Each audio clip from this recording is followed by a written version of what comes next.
This is Deepak. So today is a beautiful morning here in Miami, and it's a little after 6 o'clock, and I'm getting ready to leave for the airport for Orlando, where I'll be giving a lecture tonight on the future of well-being. So it's a little after 6, and I have to leave for the airport soon. So I will finish this in about 10 minutes. We are continuing our discussions on You Are the Universe, Discovering Your Cosmic Self. And these discussions are on discoveringyourcosmicself.com. The content is from this book. People are engaging, and I'm very happy that is happening. And we get questions every day, but also we have started to pose questions, and we have posed the question. When I say we, it's me and my co-author, Menas Kapatos. So today we have posed the question: our stream of thoughts influences everyday reality. Do you agree or don't you agree? Does our stream of thoughts influence what happens to reality out there, as we say, out there? So I'd love for you to join the conversation on discoveringyourcosmicself.com and give us your opinion. Does our stream of everyday thoughts influence the reality that we are aware of as perceptual reality, what we see as the world out there?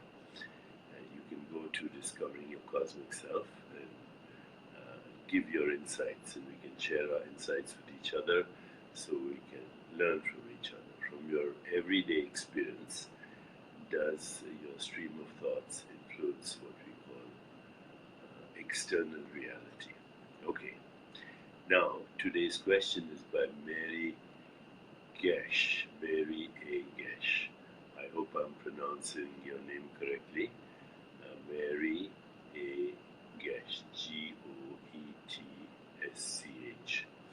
And the question, which is very important and mysterious actually, is what determines which seeds of memory will gain new life, conception, in some future time? Is the universe random? Is the universe random, somewhat dependent on emergent collective consciousness, or totally another higher power design?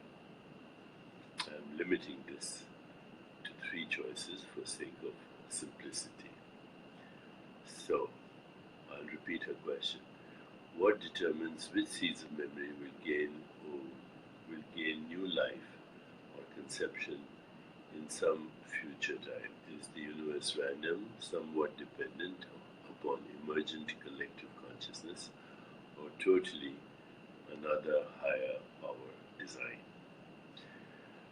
Oh boy. So first of all, let's define memory, okay? And then we'll see how to answer this question. Okay. Memory is defined as the facility to which the mind, memory is defined as the facility by which the mind stores and remembers information of the past. Okay. These days we talk about computer memory, which is data or a program that is stored as information in a computer. So the reason I can use a computer is that the computer stores memory and programs, and these can be later retrieved, correct? So what is memory? It's the facility by which the mind stores and remembers, retrieves information. So this brings a very important point. There are many types of memories. Okay, I think, Mary, you're referring to what are called declarative memories. Memories of events that happened, relationships, episodes, that we can consciously retrieve.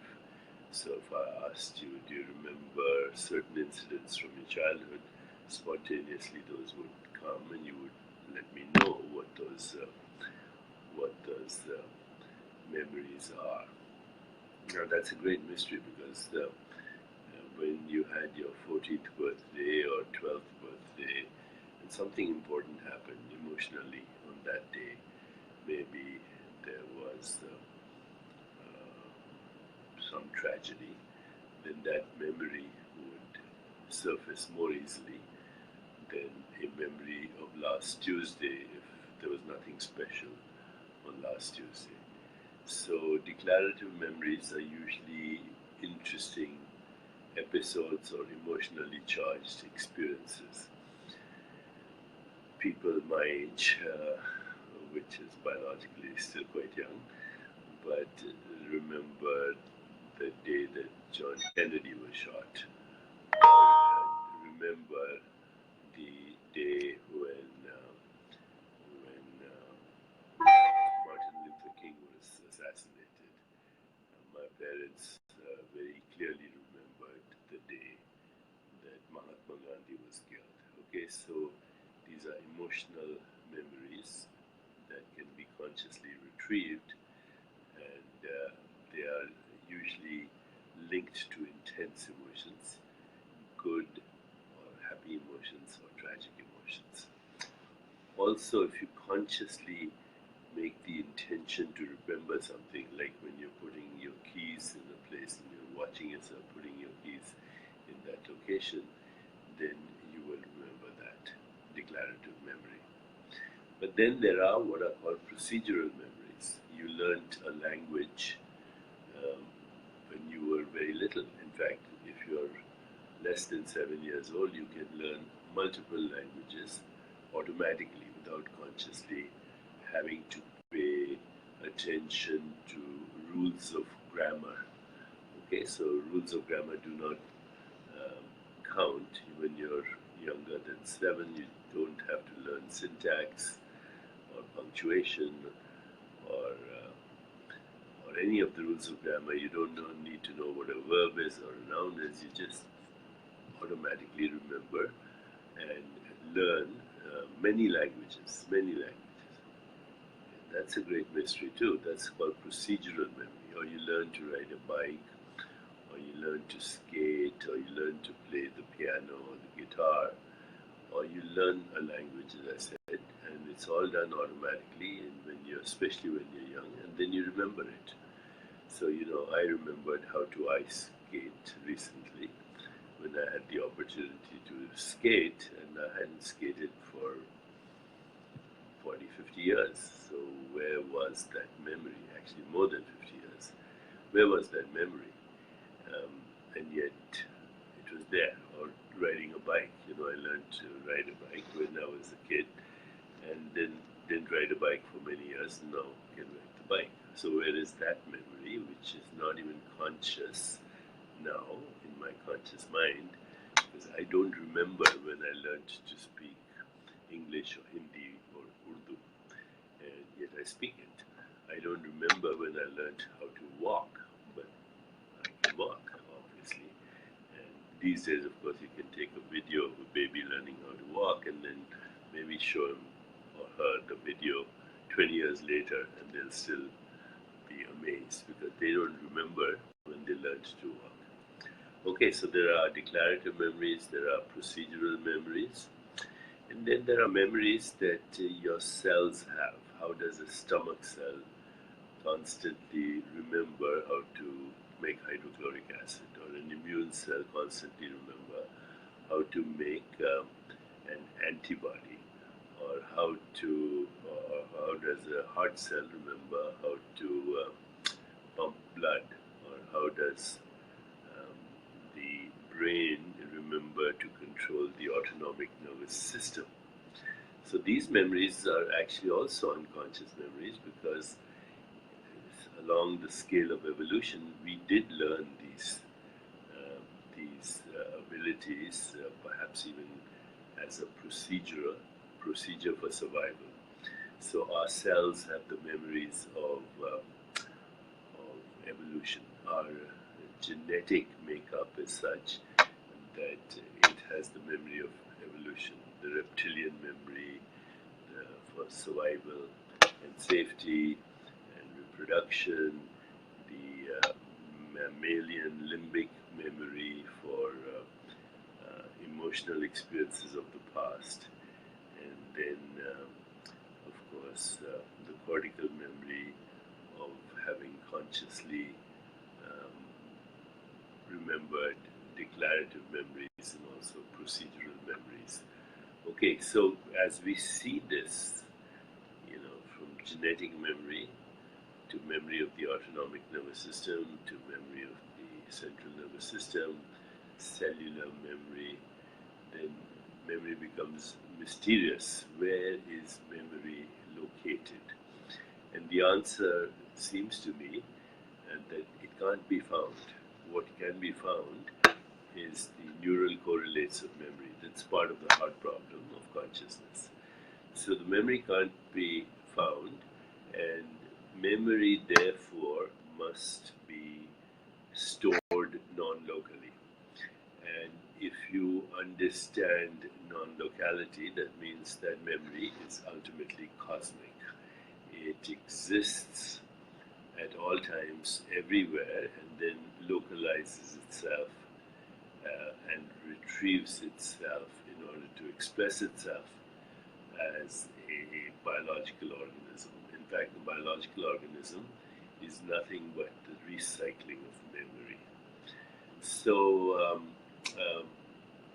and from memory we learn what to do, what not to do, we learn survival skills, we learn emotional skills, and our body learns how to regulate itself. So now let me go back to your question. Is the universe random? No, it is not random. The universe is a self-organizing system, and it is consciousness, and it's experiencing itself as both the organism and that which we call the universe or the environment. That's one activity. Body, mind, universe are a unified activity. Then she says, what determines which seeds of memory will gain new life conception? The seeds of memory are already recycling themselves all the time. Okay, so I think you're meaning declarative memories. Only the declarative memories that are emotionally significant will remain there, or declarative memories from which you learn and move to a higher level of awareness. So this is called karma, of course. You repeat karma till you learn from it and move to a higher level of consciousness. Then the next question is the universe somewhat dependent on emergent collective consciousness? Collective consciousness recycles too. So, collective consciousness is also cultural consciousness.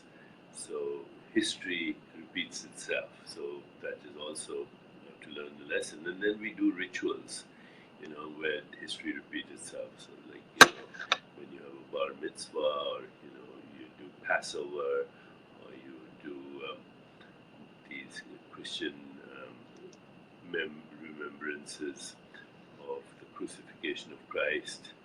These are all, or just celebrating Christmas, even though we give an artificial date to it, we recycle a collective cultural memory or even a collective cultural myth.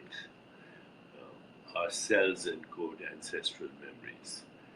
And so where does the person fit into all of this? Well, the person is a localized form of cosmic consciousness that is recycling its own experiences. That the person is a process in the same cosmic consciousness. So what is the point of asking all this? Well, before I finish answering the question, I personally think that memory exists as a possibility, just like a wave, in consciousness until the moment it's retrieved. And once it's retrieved, then of course it's a brand new experience as a thought in the present. So it may not be a full replication of the previous memory as well. So um, it may not be a replication of the full experience. It's a recreation of the experience in the moment of now. Okay, so the point of all this is, of course, to ultimately use memories, but not allow memories to use you. That's what Lord Shiva says.